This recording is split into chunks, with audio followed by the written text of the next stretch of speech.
الناس اللي كانت زعلانه بسبب ان الكميه كانت محدوده، الكرسي ب 900 جنيه كان خلصان، بفضل الله جبنا لك الاحسن منه مش ب 900، ب 1100 بس.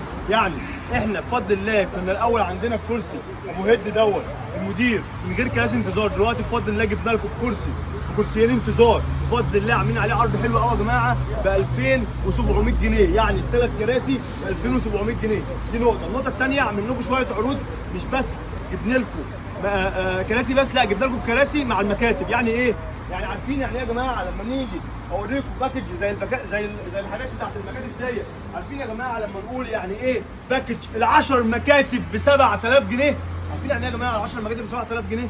اي مكتب من دول لو جينا مثلا المكتب المحترم ده او اي مكتب، انا هقول لكم على حاجه، هحط لكم المكتب بتاع امازون في الستور بكام؟ المكتب ده بفضل الله عاملين عليه عرض ال10 ب 7000 جنيه. انا هستنى كل الناس. العرض ابو 900 الكرسي رجع تاني، وابو 1100 الكرسي رجع تاني، وكرسي الانتظار منه رجع تاني. الكميات بتبقى محدوده يا جماعه، العروض اقصى حد ليها بتبقى 3 ايام.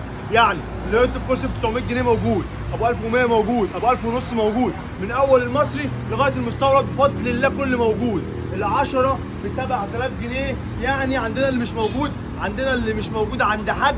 هستناكم.